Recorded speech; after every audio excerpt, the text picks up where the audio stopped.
dalam kitab Keluaran pasalnya yang kedua, ayat yang ke-15 sampai ayatnya yang ke-22. Bersama saja kita buka Alkitab kita dan kita akan baca, kita akan pelajari dan menemukan berkat Tuhan dalam kitab Keluaran pasal yang kedua ayat 15 sampai ayat 22. Keluaran pasalnya yang kedua, pertemuan yang lalu kita sudah baca dari ayat 11 sampai ayatnya yang ke-15, dan pada malam hari ini kita baca dari ayat 15 sampai 22. Jadi ayat 15 ini merupakan transisi, sehingga dalam kesempatan pada malam hari ini kita baca kembali ayat 15 ini. Ya, silakan dibaca ayat 15. Kitab Keluaran pasalnya yang kedua ayat yang ke-15. Ketika Firaun mendengar tentang perkara itu, Ya, dicarinya ikhtiar untuk membunuh Musa. Firaun mendengar tentang perkara itu. Perkara apa? Yang sudah dituliskan di ayat 11 sampai ayat 15 ini. Perkara tentang bagaimana Musa membunuh seorang Mesir karena orang Mesir tersebut menganiaya budaknya yang adalah orang Ibrani, yang adalah orang Ibrani Yahudi atau dari bangsa Israel, yang merupakan saudara dari Musa, sebangsa Musa. Dia keluarga, meskipun mungkin keluarga jauh, yang jelas keluarga dari Musa. Budak itu dianiaya. Lalu kemudian dalam kitab Kisah Para Rasul pasal yang ke-7 ayat 24 sampai 25, kita ulangi baca dulu sebelum kita lanjutkan pembacaan kita. Sekedar mengingatkan dan menggarisbawahi, kita baca dalam kitab Kisah Para Rasul pasal yang ke-7 ayat 24 sampai 25. Jadi kita akan melihat alasan kenapa Musa membunuh orang Mesir tersebut, dianiaya, dan apa maksudnya, apa motivasi di hati itu. Lebih jelas kita temukan dalam Kisah Para Rasul pasal 7 ayat 24 sampai 25. Kisah Para Rasul pasalnya yang ke-7 ayat yang ke-24. Ya, Ketika itu ia melihat seorang dianiaya oleh seorang Mesir. ini berbicara tentang Musa. Musa melihat seorang dianiaya oleh seorang Mesir. Lalu ia menolong dan membela orang itu dengan membunuh orang Mesir itu. ia menolong dan membela orang itu. Jadi perbuatan membunuh itu tentunya tidak dibenarkan, tapi tidak 100% Musa dalam hal ini berlaku tidak adil atau berlaku semena-mena, sebab ternyata di situ ada sebab di mana ada orang lain, budak, dianiaya yang merupakan sebangsa dan setanah air dengan dia. Itulah orang Ibrani. Lalu Musa di sini motivasinya adalah menolong. Dikatakan lalu ia menolong dan membela orang itu. Jadi ada orang membunuh karena ingin menolong dan membela dirinya. Ingin menolong dan membela dirinya sendiri. Mungkin ingin melampiaskan hawa nafsu, ingin melampiaskan amarah, ingin melampiaskan hal-hal yang lain yang menjadi suatu sebab pembunuhan. Nah, tapi dalam hal ini Musa motivasinya membunuh adalah menolong dan membela orang lain yang merupakan orang Ibrani. Lalu ia menolong dan membela orang itu dengan membunuh orang Mesir itu. Terus ayat 25. Pada sangkanya saudara-saudaranya akan mengerti. Nah, ini yang dalam pertemuan lalu, pada sangkanya saudara-saudaranya akan mengerti. Dengan dia menolong dan membela dengan cara membunuh orang Mesir, dia menyangka perbuatan itu bisa dimengerti sebagai suatu sikap bahwa Musa ini adalah orang yang diutus Tuhan. Musa ini dia adalah seorang yang akan menolong bangsanya, menjadi seorang pemimpin dan mengeluarkan bangsanya dari perbudakan. Itu sangka Musa, saudara-saudaranya akan mengerti. bahwa, ulangi 25, pada sangkanya saudara-saudaranya akan mengerti bahwa Allah memakai dia untuk menyelamatkan mereka. terus Tetapi mereka tidak mereka mengerti. tidak mengerti. Dan itulah perkara yang kemudian disampaikan kepada Firaun. Nah, perkara pembunuhan inilah yang kemudian didengar Firaun. Firaun kemudian berikhtiar untuk membunuh Musa. Dan setelah Musa mengetahui bahwa Firaun sudah mengetahui perkara dan berikhtiar membunuh dia, dia lari ke Midian. Dan disitulah kita lanjutkan. Yang jelas dari Kisah Para Rasul pasal 7 ini kita lihat bahwa Musa menolong dan membela. Meskipun caranya salah, tapi niatnya di situ baik. Niatnya baik, caranya salah. Membunuh. Dia berniat untuk menolong dan membela bangsanya, tapi caranya salah dan itu berdampak tidak baik bagi Musa. Akhirnya Firaun berikhtiar membunuh Musa, lalu Musa lari ke Midian. Jadi itu kita garis bawahi, dia menolong dan membela bangsanya. Sekarang kita kembali dalam Keluaran pasal 2 ayat 15. Kita akan lihat dalam cerita ini yang akan kita baca ayat 15 sampai 22. Kali ini Musa pun akan menolong orang. Jadi di ayat 11 sampai ayat 14 yang lalu kita baca, dia kena masalah karena menolong orang. Sekarang dia kembali akan menolong orang. Ayat 15. Ayat yang ke-15. Ya, Ketika Firaun mendengar tentang perkara itu, terus dicarinya ikhtiar untuk membunuh Musa. dicarinya ikhtiar untuk membunuh Musa, terus Tetapi Musa melarikan diri dari hadapan Firaun Musa melarikan diri dari hadapan Firaun dan tiba di tanah Midian. dia tiba di tanah Midian. Lalu Lalu ia duduk-duduk di tepi sebuah dia sumur. duduk-duduk di tepi sebuah sumur di tanah Midian. Dan ini merupakan suatu keadaan yang sangat miris. Ini suatu keadaan yang sangat kasihan. Sebab Musa, dalam Kisah Para Rasul pasal 7 kesempatan yang lalu kita sudah baca, semoga saudara-saudara ingat. Musa itu orang yang berpendidikan. Dia dididik dalam segala hikmat dan pengetahuan orang Mesir. Dia punya pendidikan.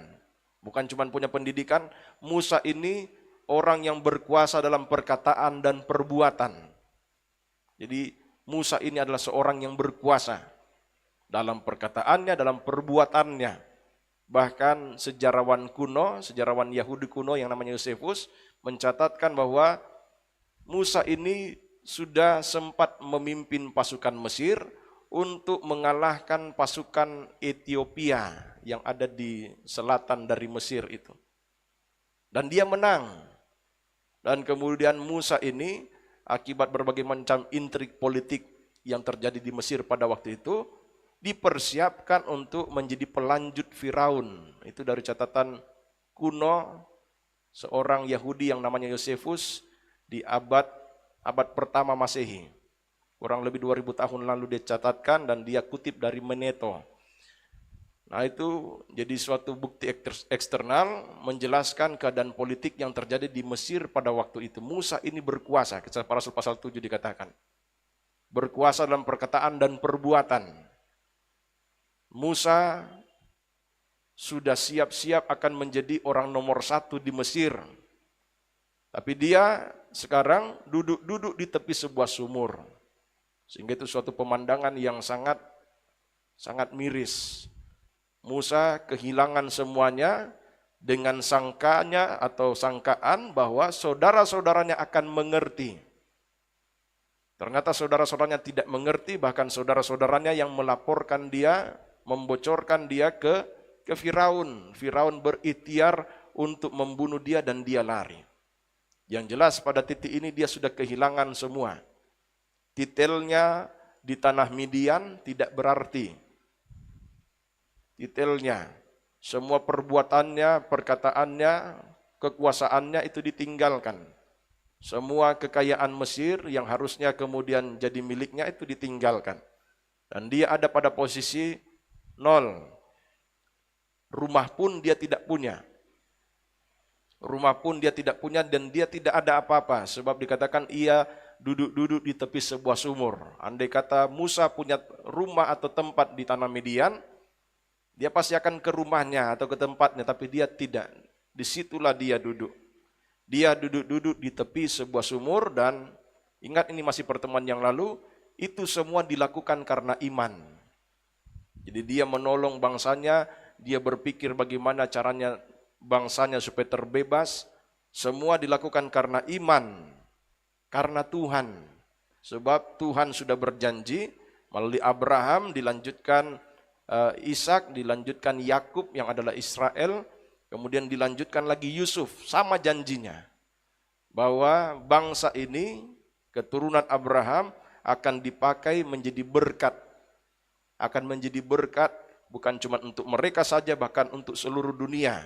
Dan itu nanti tergenapi dalam Yesus Kristus sebagai keturunan dari Abraham. Dan puji nama Tuhan, karena iman percayanya kepada Tuhan, sehingga dia ada di titik nol. Dia ada di tepi sumur. Kehilangan semuanya karena iman. Itu Musa. Dan saudara-saudara, ini merupakan suatu hal yang luar biasa, sebab kita lihat di balik ini, Tuhan sedang membentuk Musa. Tuhan sedang mempersiapkan Musa, sebab setelah ini Musa akan menjadi pemimpin bangsa Israel yang membawa bangsa Israel keluar dari rumah perbudakan.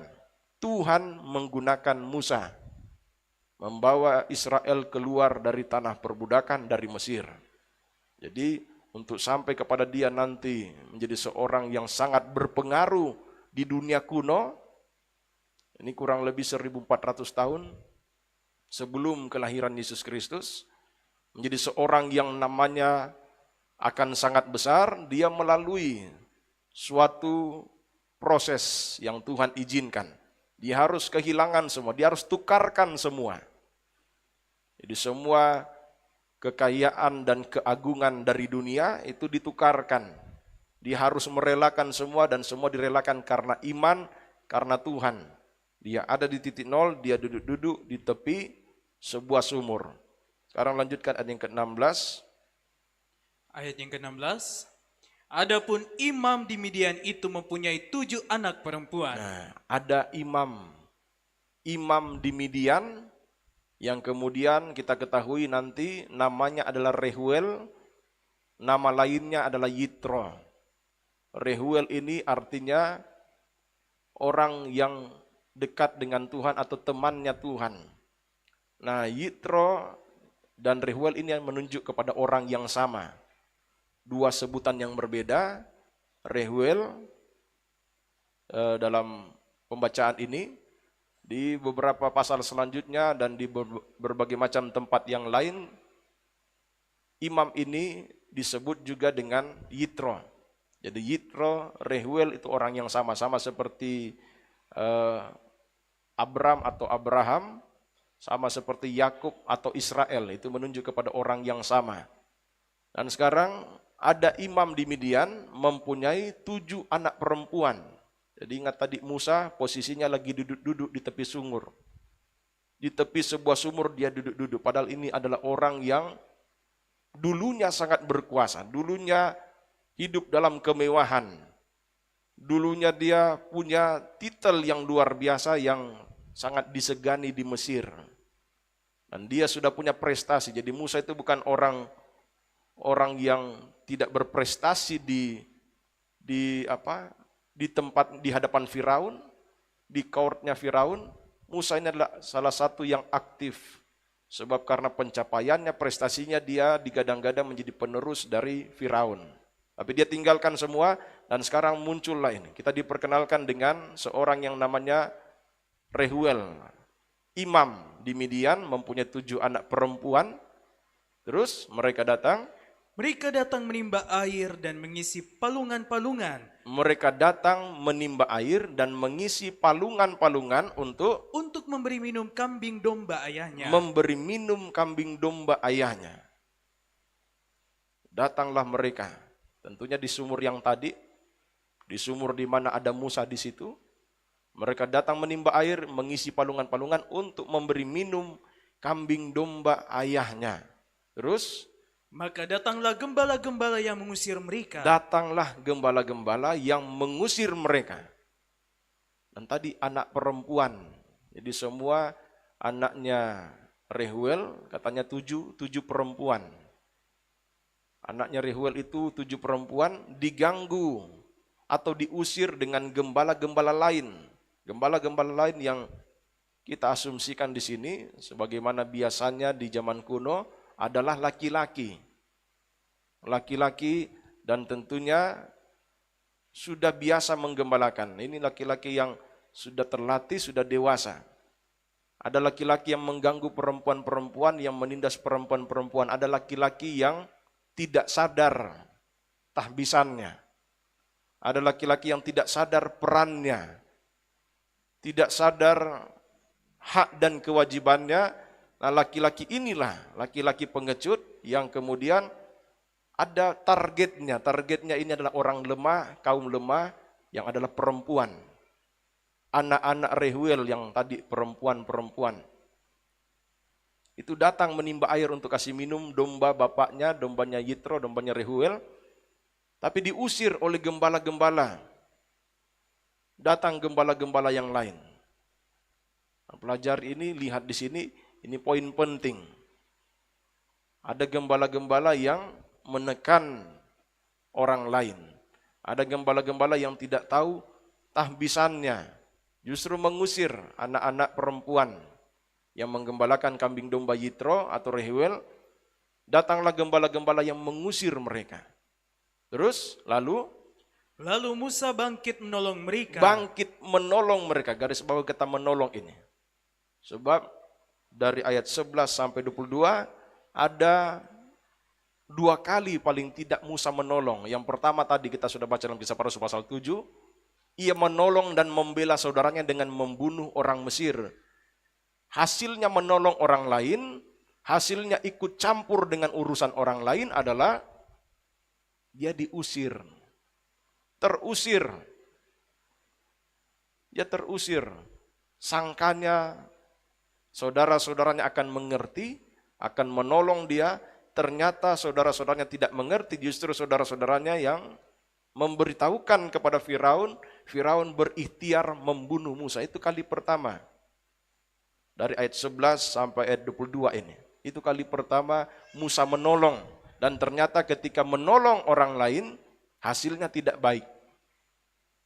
Ketika menolong orang lain tercipta kekecewaan.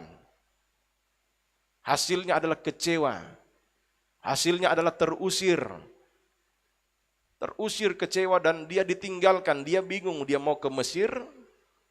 Dia mau bergabung dengan orang Mesir, sudah tidak bisa. Dia mau datang ke saudara-saudaranya, yang adalah orang Israel, juga tidak bisa. Sebab saudara-saudaranya tadi yang menyerahkan dia. Yang berkhianat kepada dia. Jadi dia sangat kesepian. Dia sangat sendiri pada titik ini. Tapi kita lihat di sini. Kembali Musa membuktikan semua yang dia lakukan itu karena iman.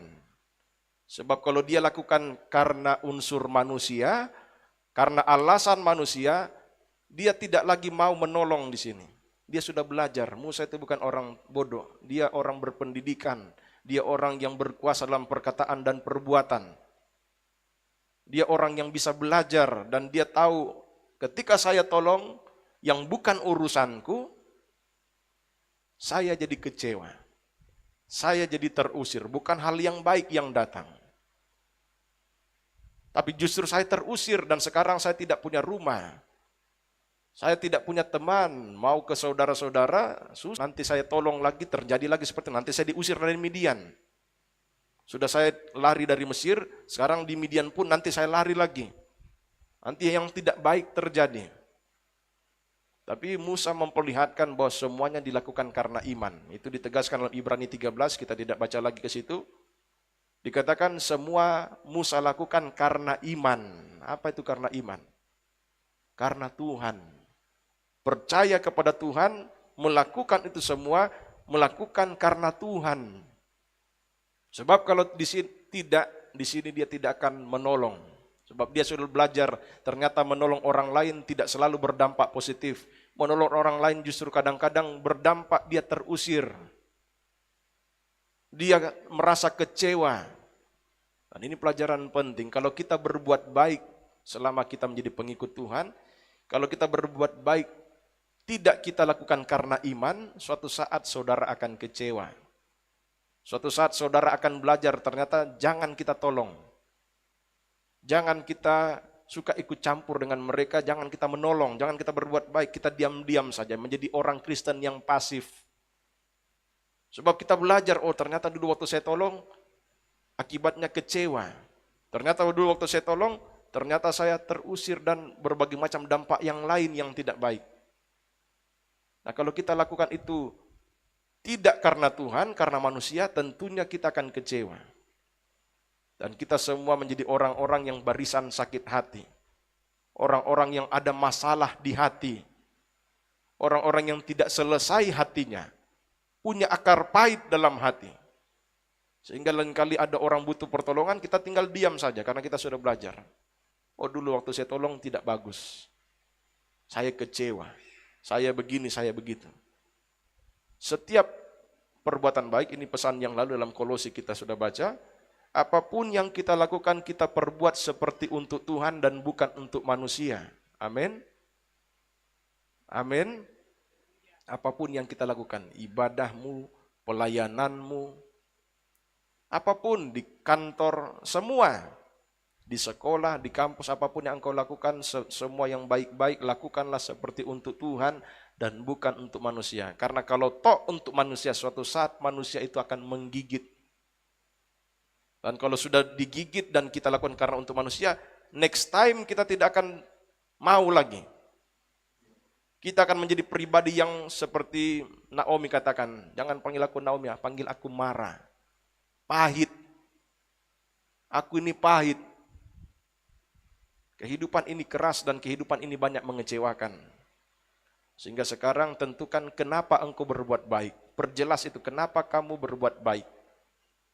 Dan perjelas kepada siapa? Bukan kepada suamimu atau istrimu, perjelas kepada dirimu sendiri. Kenapa selama ini saya beribadah? Kenapa selama ini saya melayani? Kenapa selama ini saya berbuat baik? Apapun itu bentuknya. Kalau saya berbuat baik karena A, karena B, karena C, suatu saat kita akan kecewa dan menjadi pribadi yang menyimpan akar pahit. Dan kita tidak mau lagi berbuat baik. Tapi belajarlah dari Musa ini. Musa pertama kali dia menolong, yang terjadi adalah kecewa, terhianati dan terusir bahkan.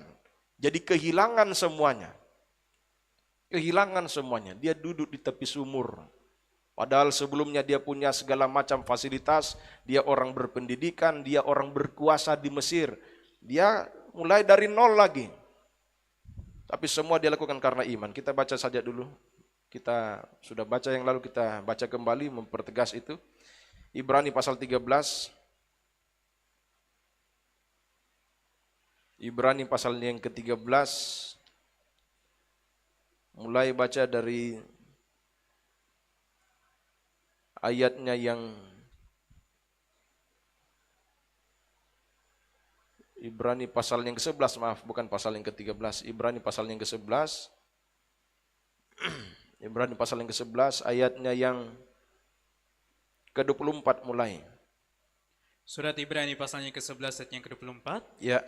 Karena iman, maka Musa setelah dewasa nolak disebut anak putri Firaun. Terus? Karena ia lebih suka menderita sengsara dengan umat Allah daripada untuk sementara menikmati kesenangan dari dosa. Semua ini karena iman. Terus?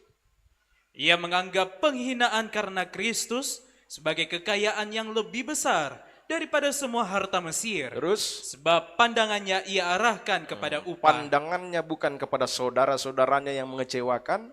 Pandangannya terarah kepada upah dan pemberi upah. Kolose 3 yang lalu. Pemberi upah itu adalah Tuhan. Dia Tuanmu. Dia pemberi upah. Pandangannya arahkan kepada upah. Terus?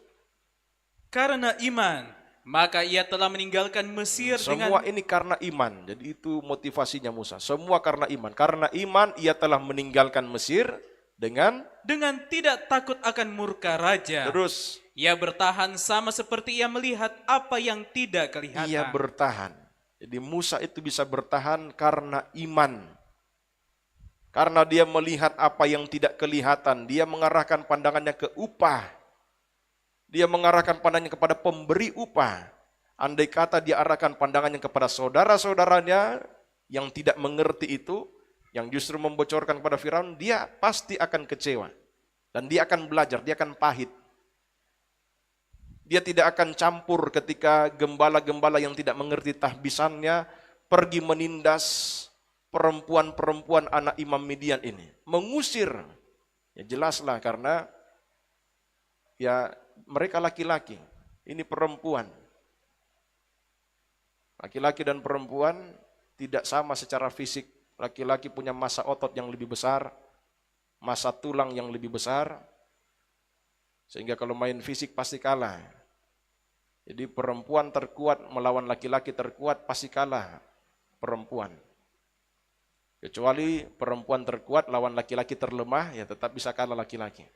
Tapi kalau dibandingkan, disetarakan semua pasti kalah. Sebab memang Tuhan ciptakan bukan demikian. Laki-laki justru harus mengerti perannya untuk melindungi. Perannya untuk melindungi yang lemah.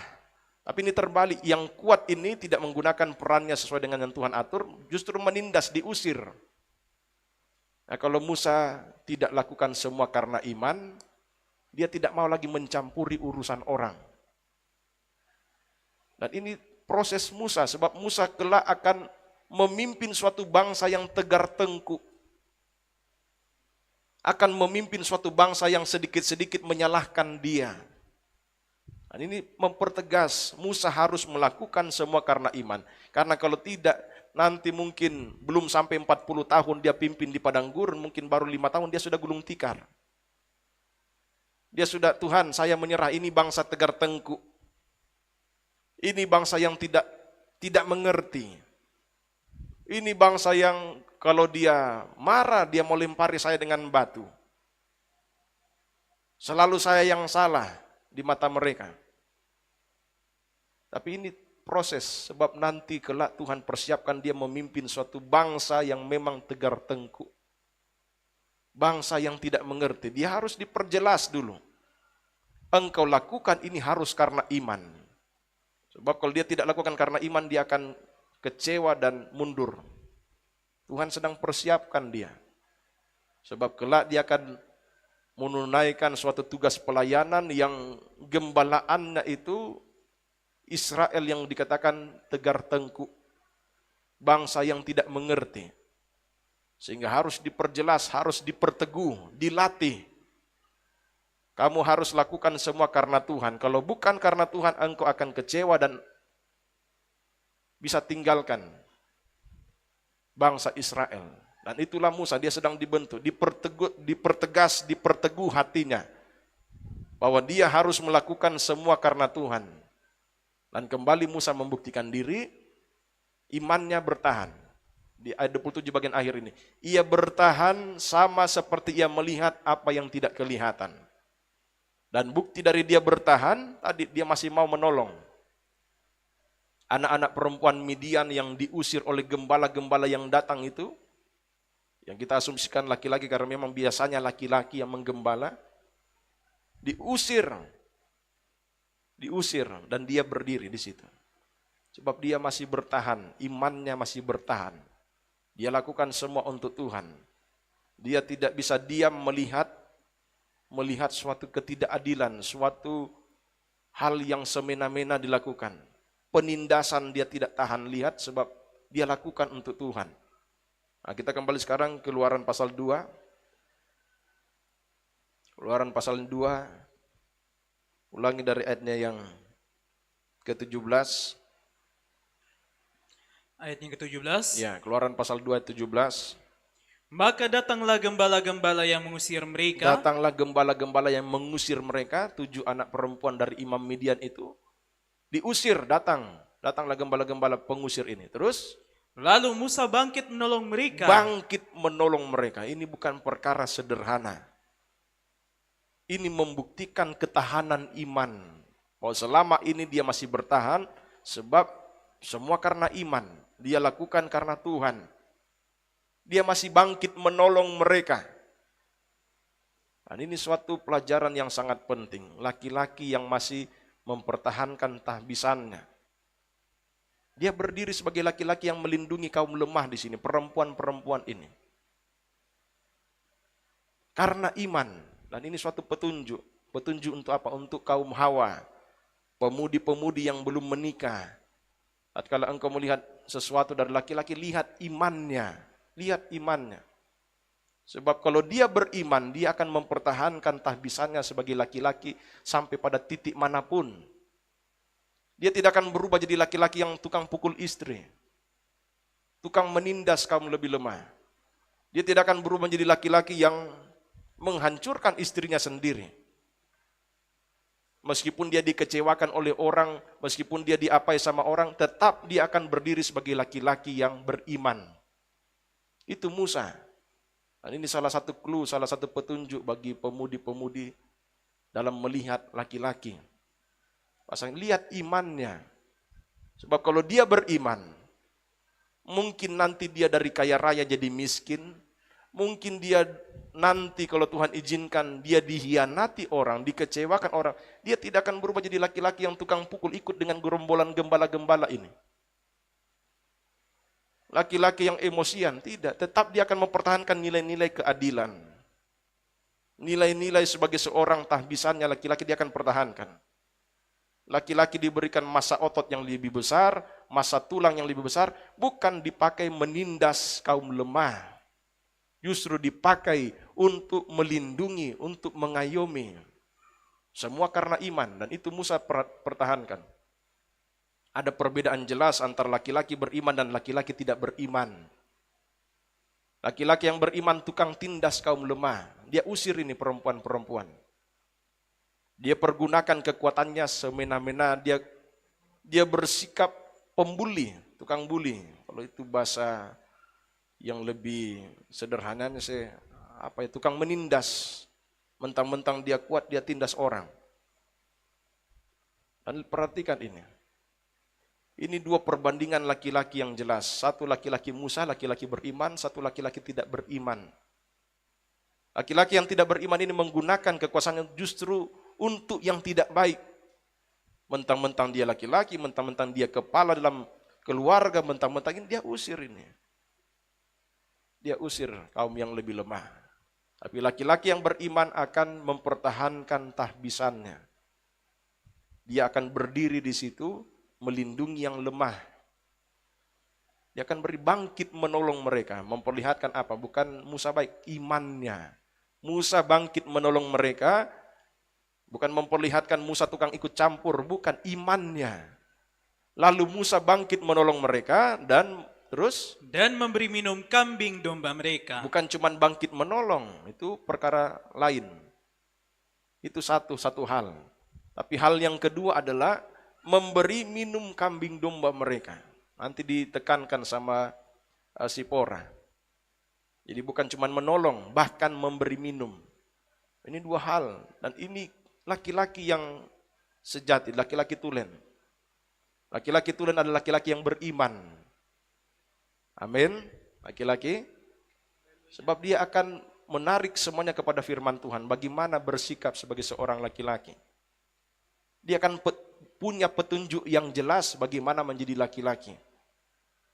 Bukan bermalas-malasan, dia bisa satu hal saja, dia bisa menolong anak-anak Imam Midian itu dari gembala-gembala yang mengusir, lalu selesai, habis itu dia lipat tangan kembali di situ. Duduk-duduk. Diam, tidak bikin apa-apa, duduk-duduk. Sudah cukup sampai di situ. Tapi ini tidak berhenti sampai di situ, dia tolong memberi minum kambing domba mereka. Laki-laki yang beriman tahu tugas dan tanggung jawabnya, tidak perlu disuruh. Dia lihat kaum yang lebih lemah, anak-anak perempuan, dia akan berdiri membela dan dia tolong, kasih minum. Apalagi itu kalau istrinya, perempuan yang belum istrinya saja, karena menyandang status yang lebih lemah, menyandang status perempuan, dia tahu bagaimana bersikap, apalagi istrinya. Makanya saya katakan tadi, salah satu petunjuk bagi pemudi untuk dilihat dari laki-laki, lihat imannya. Sebab itu yang akan mempertahankan dia kalau nanti suatu saat Tuhan izinkan dia dari kaya raya jadi miskin. Suatu saat Tuhan izinkan dia dari dielulukan orang, dikecewakan orang, ditolak oleh orang-orang. Orang Mesir tolak dia, bangsanya tolak dia. Kalau dia beriman, dia akan tetap lurus. Dia tidak akan menjadi laki-laki yang modelnya bagaimana. Apalagi laki-laki yang menindas kaum lebih lemah. Perhatikan iman, ini laki-laki yang beriman. Bukan hanya menolong, lanjut memberi minum. Itu bukan hal yang sederhana. Kembali lagi bukan karena Musa lagi cari perhatian di sini, cari muka mentang-mentang perempuan. Ibrani 11 tadi katakan apa? Karena iman. Iman ini. Jadi dia lakukan benar-benar karena Tuhan. Mau dilihat atau tidak dilihat sama perempuan ini terserah. Dan nanti dibuktikan, kita bisa baca lebih lanjut. Perempuan ini bahkan tidak tahu siapa namanya. Dia tidak cari nama di situ. Musa tidak sedang cari nama. Perempuan ini tidak tahu namanya. Tidak mengajak berkenalan, tidak. Dia cuma melaksanakan tahbisannya. Saya laki-laki. Saya lihat kaum perempuan ditindas, diusir orang, saya berdiri. Dan saya tolong. Sebab itu yang sangat penting. Dalam nikah nanti kalau Tuhan izinkan masuk dalam nikah, banyak hal yang nanti Tuhan izinkan terjadi. Ada kalanya naik, turun, dan lain sebagainya. Kalau dia tidak kuat dalam iman, dia akan berubah. Sebab dia lakukan semua ternyata karena ada udang di balik batu. Nanti kalau udangnya sudah habis atau sudah hilang, baru batunya keluar. Baru keluar warna aslinya. Nah, tapi Musa karena semua dilakukan karena iman, karena Tuhan, apapun yang diizinkan terjadi dia tetap pada posisinya. Sebagai laki-laki yang menjalankan tahbisannya. Bangkit menolong mereka dan memberi minum kambing domba mereka. Terus ayat 18. Ketika mereka sampai kepada Rehuel, ayah mereka, Ya, si perempuan-perempuan ini, anak dari Imam Midian, sampai kepada bapaknya, Rehuel, ayah mereka, terus berkatalah ia, terus, mengapa selekas itu kamu pulang hari ini? iya, bapaknya berarti itu kejadian yang sudah biasa. Perempuan-perempuan ini sudah biasa ditindas oleh gembala-gembala itu, diusir. Sehingga bapaknya kaget, kemungkinan bapaknya sudah tua di sini. Mengapa selekas itu kamu pulang hari ini? Terus? Jawab mereka, seorang Mesir menolong kami terhadap gembala-gembala. Ya, perhatikan di sini. Yang dikatakan oleh mereka anak-anak Rehuel apa? Seorang Mesir. Namanya Musa pun tidak diketahui. Memperlihatkan Musa memang tidak cari nama, tidak sedang tebar pesona, tidak cari muka di situ. Sebab motivasinya jelas dalam Ibrani 11 dilakukan karena apa? Karena iman. Karena iman, dan itu dasar yang sangat kuat. Pengikutan kita dalam Tuhan harus didasari karena iman, sebab kalau tidak engkau akan suatu saat gulung tikar. Mundur, murtad, kecewa, bisa mungkin hadir dalam ibadah dan pelayanan tapi hatinya diisi akar pahit. Karena engkau tidak tulus ternyata melakukannya selama ini. Engkau tidak lakukan karena Tuhan. Tidak lakukan karena iman.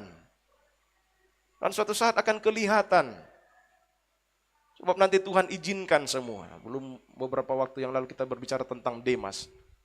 Tuhan izinkan dan memperlihatkan warna aslinya Demas. Hatinya kemana? Dia lakukan selama ini karena Tuhan atau karena ada maksud lain? Ternyata kelihatan. Di tengah nyala api siksaan, dia mencintai dunia. Terlihat hatinya. Tapi perhatikan ini.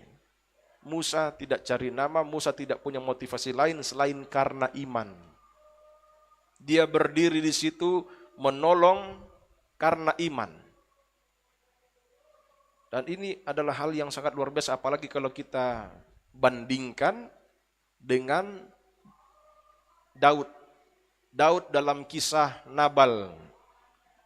Semoga saudara sudah familiar dengan ceritanya itu. Daud dalam kisah Nabal. Nabal ini orang bebal. Daud pada waktu dalam pelarian sedang diburu oleh Saul, dan Daud dengan pasukannya itu menjaga kawanan dombanya Nabal. Nah, suatu ketika Nabal ini mengadakan suatu potong bulu domba yang untuk kemudian dijual dan kemudian ada pemasukan. Nah, ketika Daud dengar Nabal ini mengadakan potong bulu domba, dia kirimlah utusan. Saya selama ini yang jaga dombamu di sana. Yang jaga dombamu supaya tidak diganggu oleh orang, gembala-gembalamu tidak diganggu orang, saya. Kalau bisa seberapalah. Tapi Nabal bilang, siapa Daud itu sehingga begini. Intinya dia tidak mau kasih. Habis itu Daud apa? Daud mau matikan Nabal ini.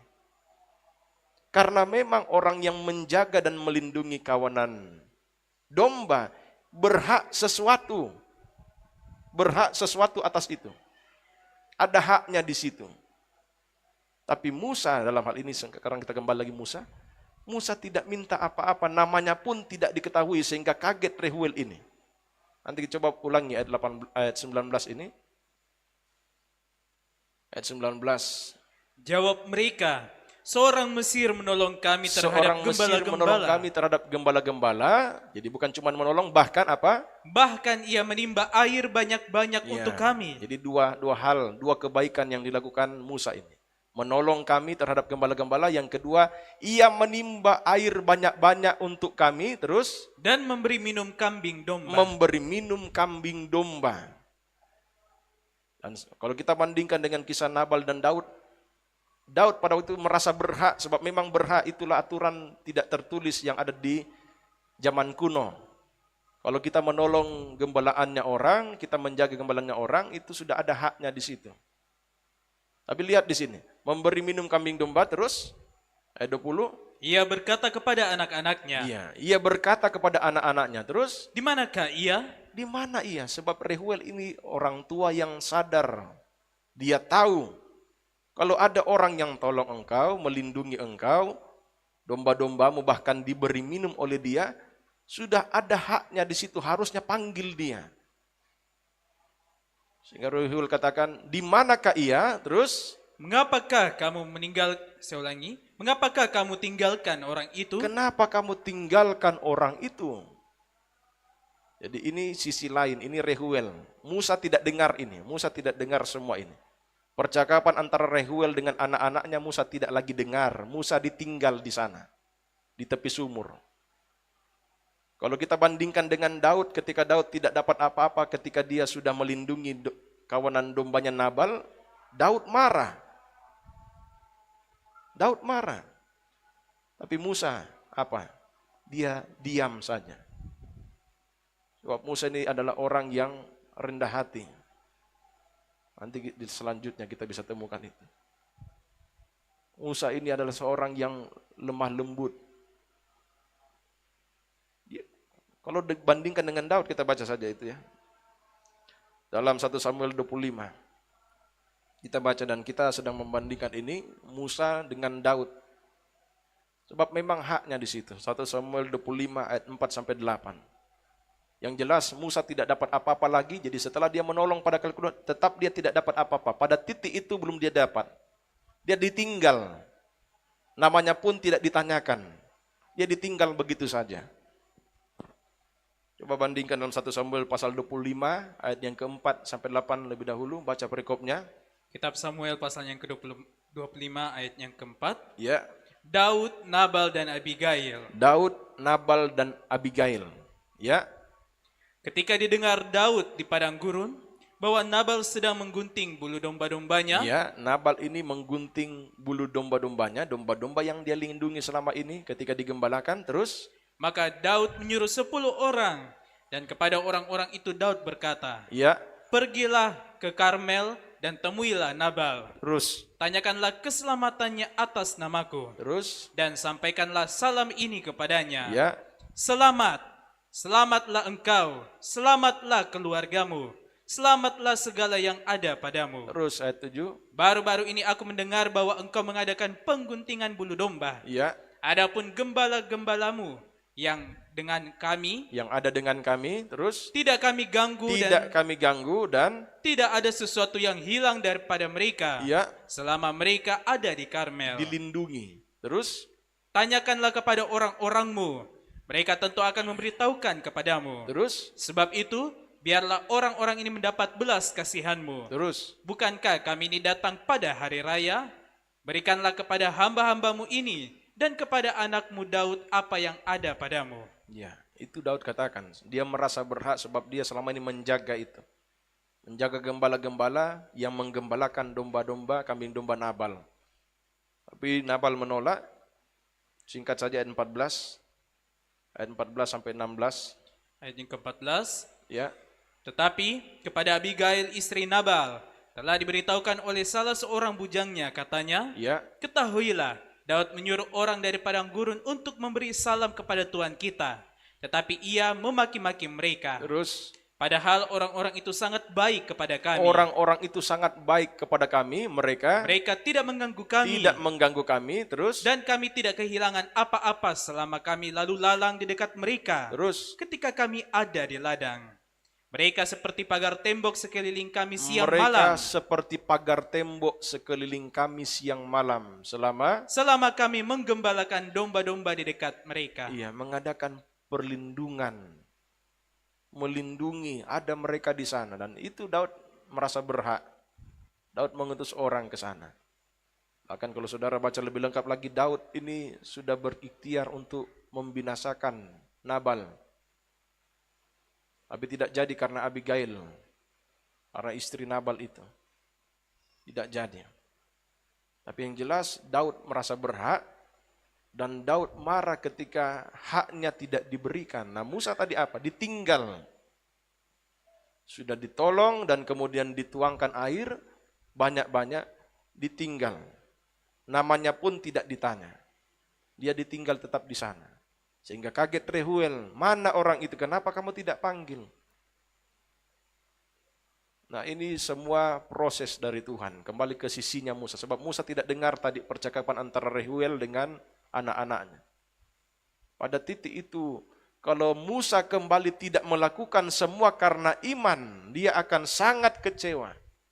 Pertama kali saya tolong orang, saya kehilangan semua. Sekarang saya tolong orang lagi, ikut campur dengan urusan orang, saya juga tidak dapat apa-apa.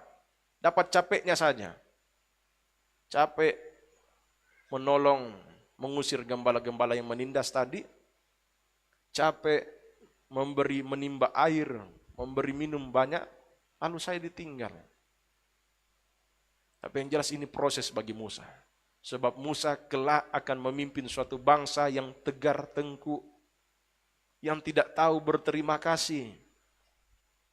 Bukannya berterima kasih pada Musa sedikit-sedikit kalau ada masalah, Musa mau dilempar pakai batu. Sedang mempersiapkan dia. Dan kita lihat Tuhan bekerja. Tuhan sangat baik. Tuhan adil. Tapi Tuhan izinkan Musa dilupakan dulu. Tapi karena Tuhan itu adil dan Musa tidak bersungut, kita selesaikan Keluaran pasal 2 tadi. Keluaran pasal 2, sekarang ayat 20. Keluaran pasal 2 ayat 20. Ayat yang ke-20. Ia berkata kepada anak-anaknya, di manakah ia? Mengapakah kamu tinggalkan orang itu? Terus, Panggillah dia makan. panggillah dia makan. Terus, Musa bersedia tinggal di rumah itu. iya, ternyata Tuhan tidak lupa dan Tuhan itu adil. Musa bersedia tinggal di rumah itu. Jadi tadi Musa duduk-duduk tepi sumur, dia tidak punya rumah. Sekarang dia punya rumah. Bukan cuman berbicara rumah secara fisik, rumah dalam artian keluarga juga. Musa bersedia tinggal di rumah itu, Lalu diberikan Rehuelah Sipora anaknya kepada Musa. diberikan Rehuel, Sipora anaknya kepada Musa. Jadi bukan cuman rumah secara fisik, gedung atau bangunan, ada rumah yang artian keluarga juga. Tuhan berikan kepada Musa. Ini dia tidak dapati di Mesir. Dia dapat di sini. Dan tapi semua dia lakukan karena iman. Saudara-saudara, kalau kita lakukan semua karena iman, karena Tuhan, percayalah Tuhan kita adalah Tuhan yang maha baik. Amin. Dia tidak akan berdiam kalau bosmu di dunia saja tahu memberi yang baik. Oh, ini karyawanku bekerja demikian luar biasa. Dia tahu mengapresiasi dengan cara mungkin promosi, mungkin kenaikan gaji dan lain sebagainya. Tunjangan-tunjangan. Apalagi Tuhanmu di atas segala Tuhan, dia tidak akan tinggal diam. Tapi lakukan semua karena Tuhan, tidak ada unsur lain, karena iman, karena Tuhan. Dan membuktikan Musa tulus, dia tidak sakit hati kepada Tuhan ketika dia ditinggalkan sama Reuel dan saudara-saudaranya, Sipora dan saudara-saudaranya. Dia sempat ditinggal. Kalau di zaman kuno itu adalah aturan yang tidak tertulis, ketika engkau berdiri melindungi orang, bahkan bekerja di situ, ada hakmu di situ. Tapi dia tidak, ditinggal. Dia ditinggal di situ. Tapi karena memang membuktikan dia lakukan karena Tuhan, karena iman. Allah yang adil, Allah yang setia, yang maha memperhatikan, lebih daripada semua manusia bisa perhatikan kita. Itu Tuhan. Yang maha mengetahui, lebih daripada semua manusia mengetahui pergumulan, permasalahan kita, persoalan kita. Lebih daripada istrimu, suamimu, anak-anakmu, orang tuamu, lebih daripada semua. Tuhan maha peduli, maha memperhatikan. Dan Tuhan berikan apa yang dibutuhkan Musa pada waktu itu. Yang Musa butuhkan adalah rumah, tempat tinggal secara fisik. Bahkan bukan cuma itu, Musa butuh keluarga. Sebab setelah ini apa? Dia akan memimpin.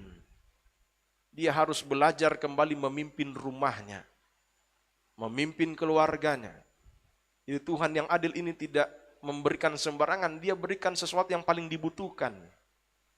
Engkau butuh tempat tinggal, bukan cuma itu, engkau butuh keluarga untuk kau pimpin. Belajarlah di situ dulu memimpin keluargamu. Sebab habis ini engkau akan pimpin suatu bangsa yang pergumulannya sangat berat. Pergumulannya sangat berat. Engkau akan memimpin suatu bangsa yang tadi saya katakan tegar tengkuk. Suatu bangsa yang luar biasa. Sehingga Tuhan yang setia dan adil, yang maha baik, maha memperhatikan, Tuhan berikan Musa kebutuhannya. Engkau butuh rumah, engkau butuh keluarga untuk kau pimpin, dan di situ engkau diproses lagi. Belajar lagi. Dipersiapkan lagi. Sebab kelak engkau akan memimpin suatu bangsa yang besar. Bukan cuma bangsa besar, kalau bangsa besar dan semua manis-manis luar biasa. Bangsa besar tapi tegar tengkuk. Bangsa yang tidak tahu berterima kasih. Dominan, tapi ada juga yang Tuhan sediakan, yang baik-baik. Musa bersedia tinggal di rumah itu, lalu diberikan Reuel Sipora anaknya kepada Musa. Terus selesaikan sampai 22. Perempuan itu melahirkan seorang anak laki-laki. Maka Musa menamainya Gersom, sebab katanya, aku telah menjadi seorang pendatang di negeri asing. Nah, ini luar biasa. Poin terakhir pada malam hari ini tentang anaknya Musa. Coba baca dulu Kisah Para Rasul. Jadi ayat 22 ini Musa mendapat seorang anak laki-laki yang pertama yang namanya Gersom. Dan arti dari Gersom, dia beri nama, aku telah menjadi seorang pendatang di negeri asing. Orang yang terusir. Orang yang merantau. Orang yang pada intinya adalah orang yang sendiri. Aku menjadi pendatang di negeri asing. Dan ini kita baca dulu Kisah Para Rasul 7. Kisah Para Rasul 7 ayat 29. Kisah Para Rasul pasal yang 7 ayat 29. Kisah Para Rasul pasal yang ke-7 ayat yang ke-29. Ya. Demikianlah firman Tuhan. Dengar perkataan itu, larilah Musa dan hidup sebagai pendatang di tanah Midian. Gersom. Hidup sebagai pendatang di tanah Midian, Gersom. Tapi tidak cuman Gersom. Kalau kita baca Gersom tadi, seakan-akan konotasinya atau artinya Musa ini adalah orang yang kecewa dan sedih. Aku seorang pendatang di negeri asing. Tapi ternyata ada anak lain. Ya, lanjutkan di situ. Di situ ia memperanakan 2 orang anak laki-laki. 2 orang anak laki-laki. Yang pertama namanya Gersom, yang kalau kita cuma baca Gersom saja, kita bisa artikan bahwa ternyata Musa ini sedih. kecewa, merasa kesepian, terusir. Dia pendatang. Tidak ada dua anak laki-laki. Dan kalau kita gabungkan dua, coba kita baca dalam Keluaran 18, sedikit kita maju. Keluaran 18 ayat 3 sampai 4. Kitab Keluaran pasal yang ke-18 ayat yang ke-3 sampai yang ke-4. Sebab ada dua anak laki-laki yang dia lahirkan ketika di Midian itu. Maaf, yang diperanakkan, bukan dia tidak melahirkan. Ada dua anaknya Musa. Yang pertama Gersom. Yang kedua adalah Eliezer. Dan kita bisa melihat apa yang ada dalam hati Musa pada waktu dia di perantauan. Jadi dari dua anaknya ini kita bisa melihat hubungan Musa dengan Tuhan itu seperti apa. Bagaimana perasaan Musa dengan Tuhan pada waktu itu. Jadi kalau saya katakan tadi, kalau kita cuma baca dalam Keluaran 2, Gersom saja, kita bisa artikan berarti Musa pada waktu itu sedih. Musa pada waktu itu kecewa sebab dia berkata dia pendatang. Tapi kalau kita lihat dua anaknya ini, ayat 3 sampai 4, silakan dibaca. Kitab Keluaran pasal yang ke-18 ayat yang ketiga. Ya. Dan kedua anak laki-laki Sipora, yang seorang bernama Gersom. Gersom sebab kata Musa, aku telah menjadi seorang pendatang di negeri asing. Aku telah menjadi seorang pendatang di negeri asing. Tapi tidak cuma Gersom. Kalau Gersom saja tadi konotasinya negatif. Berarti Musa ini merasa terusir, merasa kecewa, merasa sendirian. Tapi tidak ayat 4. Dan yang seorang lagi bernama Eliezer. Katanya. Sebab katanya, Allah Bapakku adalah penolongku. Terus. Dan telah menyelamatkan aku dari pedang Firaun. Ternyata kalau sudah dikombinasi dua anak ini, berarti meskipun aku pendatang, Allahku adalah penolongku. Dan menyelamatkan aku dari pedang Firaun. Memperlihatkan, ini kalau dilakukan karena iman, semuanya baik. Termasuk kondisi hati yang saya katakan, tidak menjadi timbul kekecewaan di situ, timbul akar pahit. Tidak, hatinya justru di tengah Gersom Eliezer. Meskipun Gersom Eliezer, meskipun Tuhan izinkan saya jadi pendatang di negeri asing, aku telah menjadi pendatang di negeri asing. Allah penolongku, menyelamatkan aku dari pedang Firaun. Dan ini betapa pentingnya dasar pelayanan. Sebab Musa sedang digarap Tuhan. Musa sedang diproses Tuhan untuk meletakkan pondasi pelayanan yang kuat. Kalau tidak, dia akan menyerah nanti. Sebab pelayanannya ini besar. Dia akan menyerah dan dia akan kecewa, dia akan akar pahit. Harus didasari dengan iman. Semua dilakukan karena Tuhan, karena iman. Dan kita lihat ternyata suasana hati Musa pada waktu itu. Meskipun Gersom Eliezer, aku ini pendatang, tapi ada Eliezer, Allah Bapakku adalah penolongku. Dan telah menyelamatkan aku dari pedang Firaun. Saudara bisa berkata demikian? Amin. Allah penolong kita. Amin. Sebab Allahnya Musa adalah Allah kita juga. Kalau kita lakukan karena Tuhan, kalau kita punya dasar yang tepat dalam pengikutan kita kepada Tuhan karena iman, maka apapun yang kita lakukan dan apapun yang Tuhan izinkan terjadi, tetap kita memiliki suatu hati yang baik, suatu hati yang percaya kepada Tuhan. Tidak kita menjadi kecewa, dulu saya di Mesir seperti ini, dulu saya di Mesir seperti itu. Tidak. Allah adalah penolongku. Allah Bapakku adalah penolongku dan telah menyelamatkan aku dari pedang Firaun. Dasar yang tepat adalah karena iman. Dan kita lihat kembali dasar pengikutan kita kepada Tuhan. Karena imankah atau karena si A, si B, si C, atau karena apa saja alasan lain. Dan apapun alasan yang lain itu tidak akan bertahan. Suatu kali kelak kita akan menyerah. Sehingga sekarang perbaiki dasarmu. Harus dilakukan karena iman. Supaya engkau seperti Musa ini. Meskipun Gersom Eliezer, meskipun tadi Sipora dan saudara-saudaranya sempat tinggalkan dia, tetap karena iman. Melakukan karena Tuhan dan Tuhan itu adil. Tuhan itu setia, Tuhan itu baik. Dia memberikan kepada Musa apa yang sangat dia butuhkan pada waktu itu. untuk mempersiapkan dia menjadi alatnya Tuhan, seorang utusan Tuhan, seorang yang bisa dikatakan paling berpengaruh di era perjanjian lama. Itu Musa. Namanya akan terus dikenang bahkan sampai hari ini.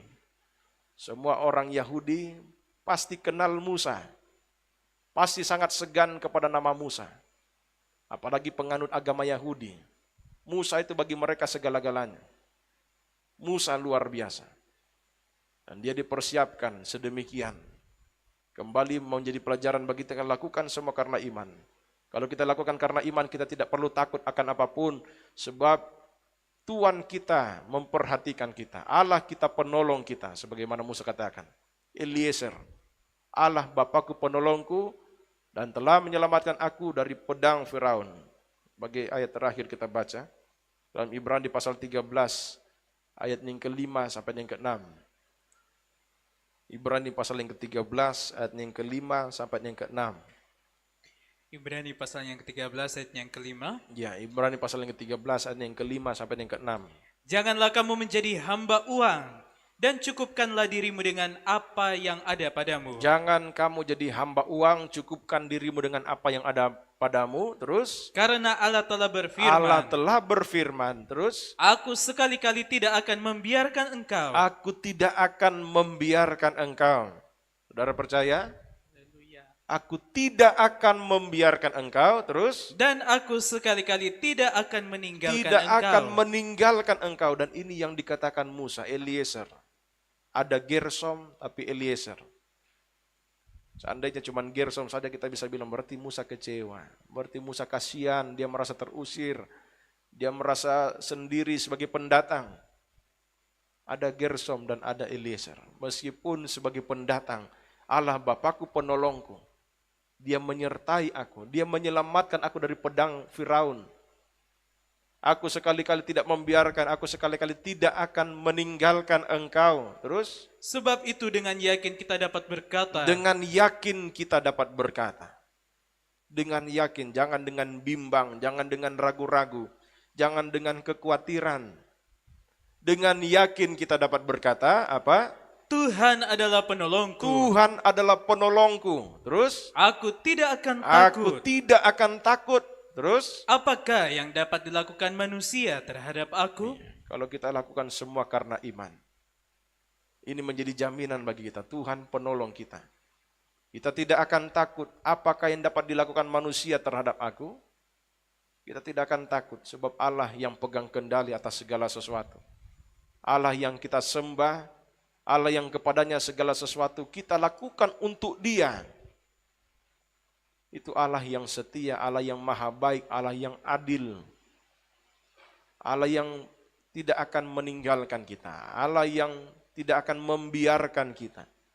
Dan biarlah pada malam hari ini kita percaya. Dan kita perbaiki dasar pengikutan kita kepada Tuhan, dasar pelayanan kita kepada Tuhan. Semua lakukan karena iman. Dengan demikian Tuhanmu, Tuhan yang memberi upah, Tuhan yang setia, Tuhan yang adil. Dia akan membela kita sebagaimana Musa dibela Tuhan, dipelihara Tuhan di perantauan. Meskipun Gersom, ada Eliezer, ada Tuhan yang menjadi penolong, ada Tuhan yang setia menyertai. Puji nama Tuhan, sampai di sini berkat firman Tuhan pada malam hari ini.